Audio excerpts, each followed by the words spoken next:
To help us x-ray Peter Obi's statement and the New Year message of President Bola Tinubu, we have joining us now in the studio is National Secretary, Coalition of United Political Parties, CUPP, Peter Ameh, in our Lagos studios. Welcome to Newsnight. Good evening and thanks for joining us. Good evening, Nigerians, and thanks for having me.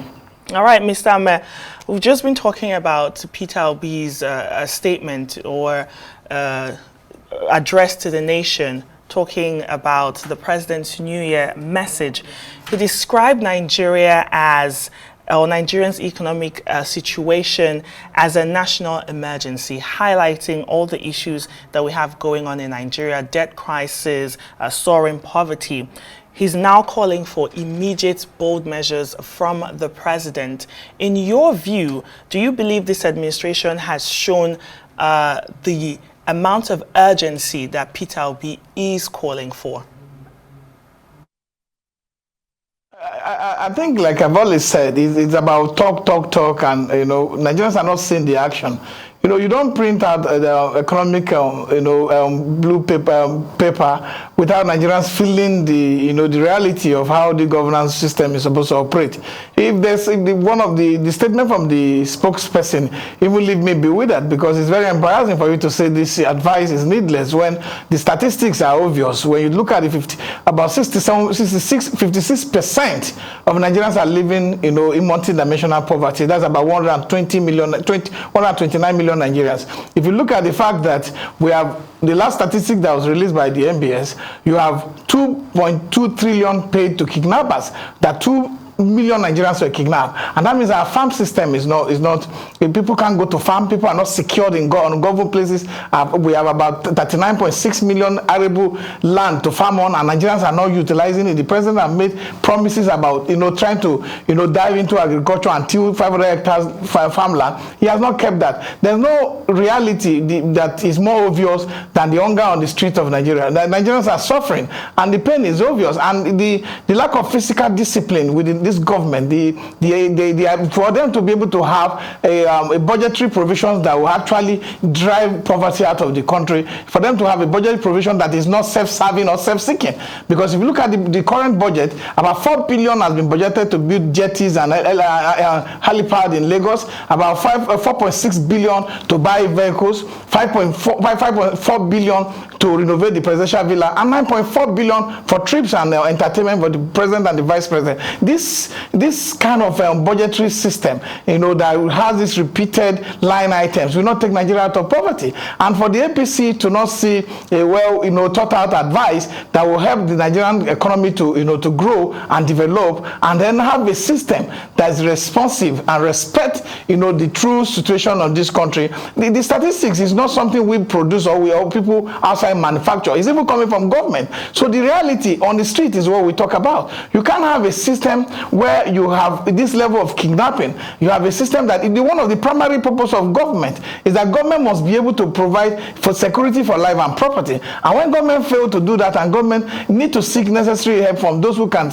give them the advice. So whatever Peter Obi has said today about the very dark situation that Nigeria found itself since Bola Tinubu took over is the reality. Because if you look at our debt, we were at 87 trillion. When over the last 20 months, our debt had jumped from 87 trillion to 130 trillion in the last 20 months. And so what are we doing with the money? Is this money being put into productive use or used to serve the exorbitant, luxurious lifestyles of those in government? So we need government to come to us hard questions. We don't need these rhetorics that people come about and say, my friend was driving a limousine or something, and now he drives a Honda. You should imagine that those who were driving Honda, what are they driving today? Those who are driving machine, what are they driving today? So you should look at how that cascading process, they're into making more Nigerians go into poverty. So we can't have a situation where we cannot talk about hard reality, but we concentrate on the cheap talk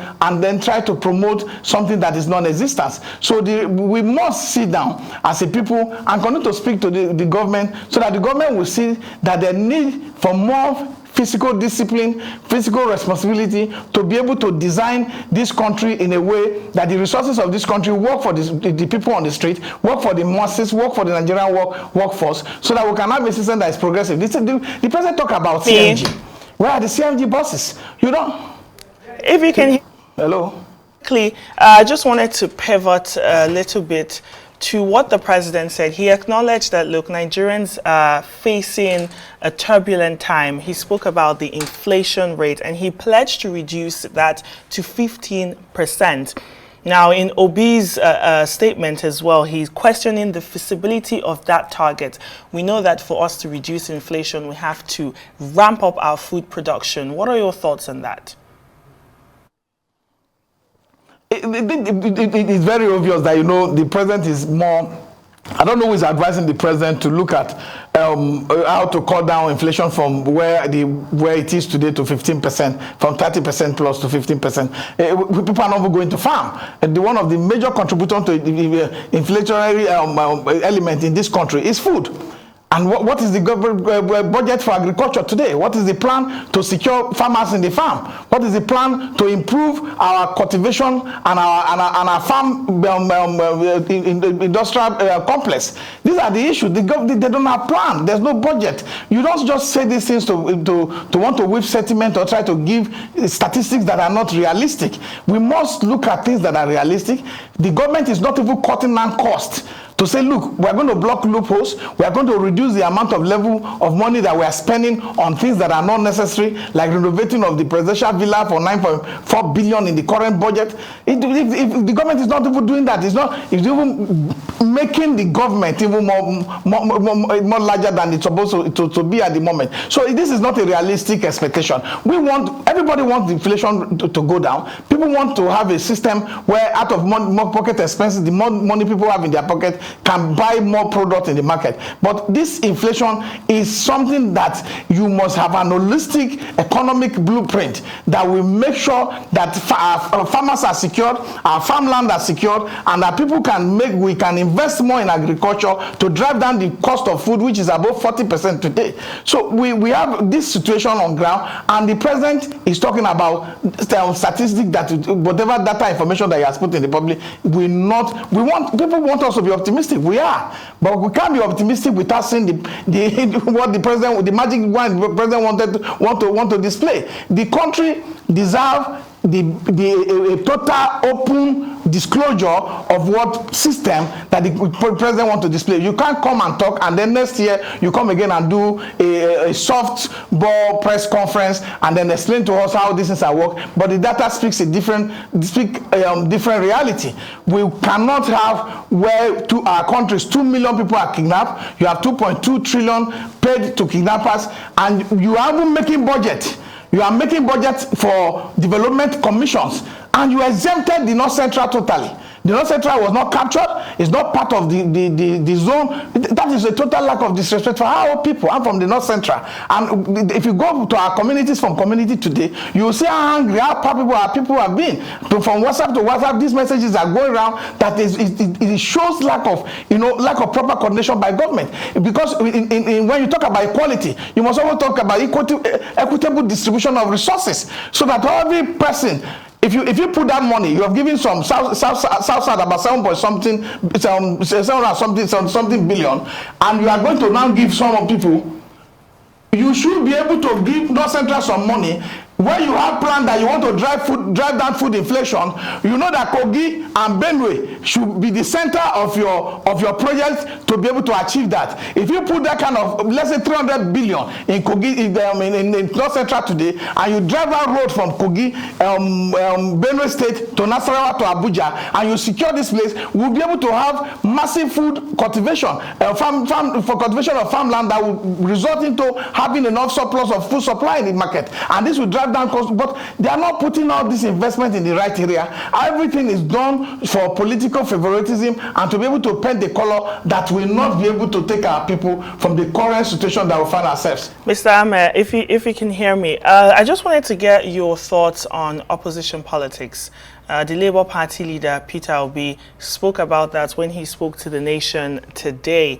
He says it's a toxic climate for opposition politics. From your perspective, how does this sort of political atmosphere affect the ability of the opposition parties to effectively contribute to the governance of the country? Opposition is, you know, it's very important when you have a ruling government, you have opposition. Nigeria run a multi-party democratic system that's captured in section 223 to 229.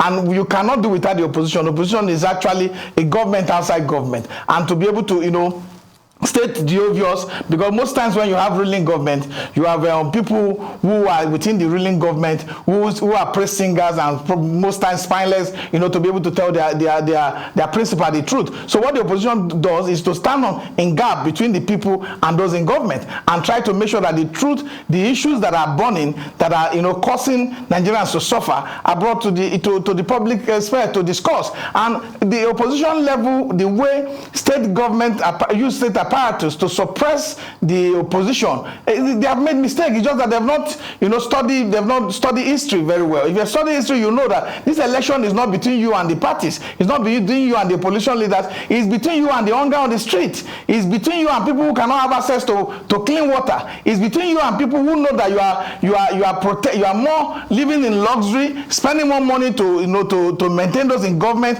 while the majority of people suffer and languish without nothing. It's between you and the children who cannot return back to school. It's between you with children who attend classes in dilapidated conditions. So this is not about you and the political party or the opposition political party. The issue here is that you have made promises while you are canvassing to be elected. You have gone into office today and you are still making promises while you are in office. That's why I said it's more talk, no action, no result. We must have result so that Nigeria, it's our interest here. It's not the interest of the president, it's not my interest. It's about the interest that the generality of Nigerian population, we have the benefit that they deserve from having what they call good governance system in place that will be able to ensure that no Nigerian child born again we undergo this 56% data as released by World Bank, that people living in multi-dimension in poverty, which amount for about 129 million Nigerians. So these are the things that should bother those in government. But what bothers them more is how to be able to oppress those who are trying to make sure that the Nigerian citizens come to see the reality of things and then give them appropriate. Today, if you look at the press conference, there were a lot of advice. Mr. Ameh, if you can hear me.